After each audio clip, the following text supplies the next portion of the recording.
This week, Justin Trudeau announced over Twitter that Canada was going to ban foreign ownership in Canada for the next 2 years and tax existing vacant foreign-owned properties. This got a lot of reaction on Twitter, and a number of people were asking why the Irish government can't do the same. If you think it's a good idea for the Irish government to do the same, please share your comments and viewpoints below. I'd love to know what you're thinking. For those of you who don't know me, my name is Shane Fleming. I'm trying to put a little bit more effort into my YouTube videos and get a little bit more creative with my videos.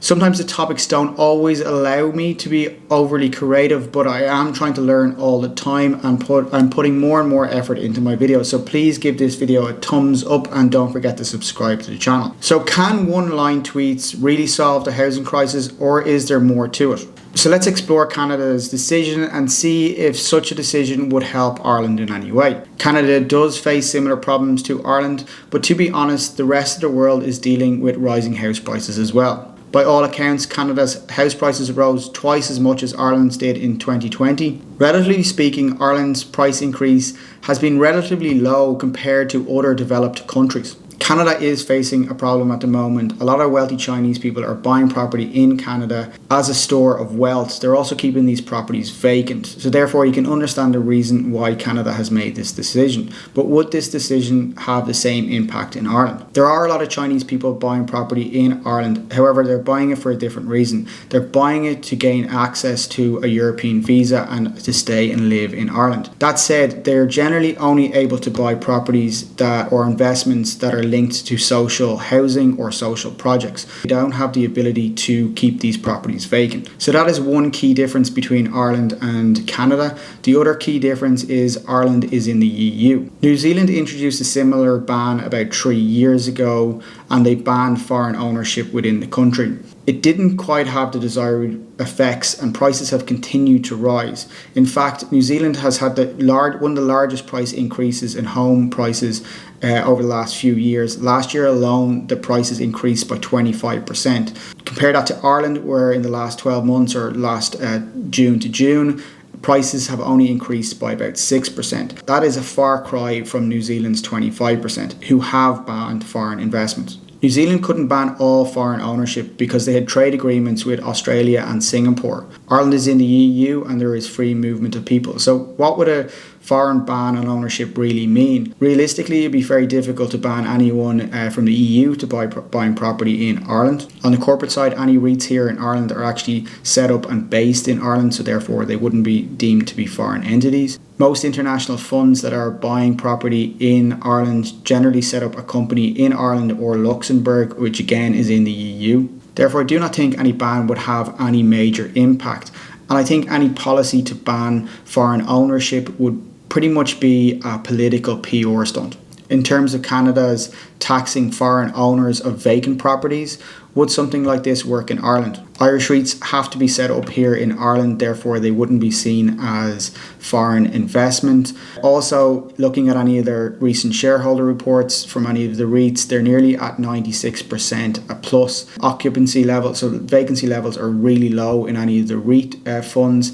There was a lot of news reports maybe about 12 months ago in regards to a number of empty blocks which were held by investment funds around the Docklands, but probably quite common at the time. We were in lockdown. It was a new building that they were generally referring to.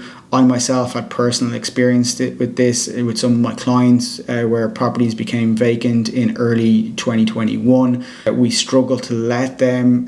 We had very few inquiries. I think we probably maybe got 1 or 2 inquiries a month in early 2021 with no genuine interest. However, all of that changed in August of this year, where we were getting multiple inquiries every single day, and properties have now started to lease within a week of going on the market. So while there was a huge amount of vacant properties in Dublin during the lockdown, I think that was seen as very much as a short-term issue.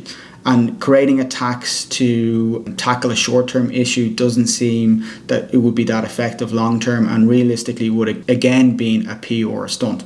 It's quite common all over the world when these new apartment blocks come on stream for build to rent that it takes a number of months or even a year for them to be fully occupied. It's not surprising at all that these apartments sat vacant during the lockdown, when there was restriction of movement of people. The same happened all over the world. But demand is back now and those blocks are filling up quite quickly.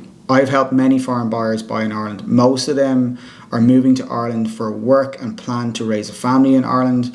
Others are more fortunate that they can afford to buy a property or an apartment for their kids who are attending the Royal College of Surgeons or UCD or Trinity and plan to make Ireland their home for the next 5 to 8 years. I would hate to think that Ireland would close off these options for foreigners, many of which actually have distant connections with Ireland. I would see it as very xenophobic.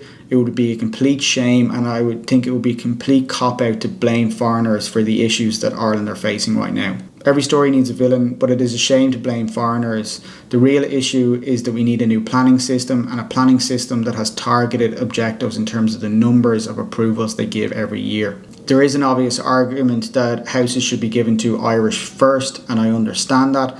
However, believe it or not, the system is actually set up quite well for Irish people already. You have to be living in the country for a number of years, paying tax to benefit from the first time buyer scheme because it's based on tax clawbacks. Also, it's extremely difficult for anyone who's not a resident in Ireland to get a mortgage from any Irish bank at the moment. Many sectors in Ireland rely on inward investment. I don't think it's in Ireland's best interest or long-term interest to put up barriers. If Ireland was to ban foreign ownership, there might be a short-term price drop. However, I think the long-term consequences would be far worse and put us in a far worse situation than we are in right now, because we would lose a huge amount of the investment that's required to get us out of the problem that we're in now. I'd love to know what your thoughts are on the topic, so please put your comments below and let me know what your viewpoint is, either if you agree or disagree. Please share your viewpoints and comments. I'm happy to discuss in the comments. Also, please give this video a thumbs up. Don't forget to subscribe to the channel, and there will be more related property videos somewhere up here as well.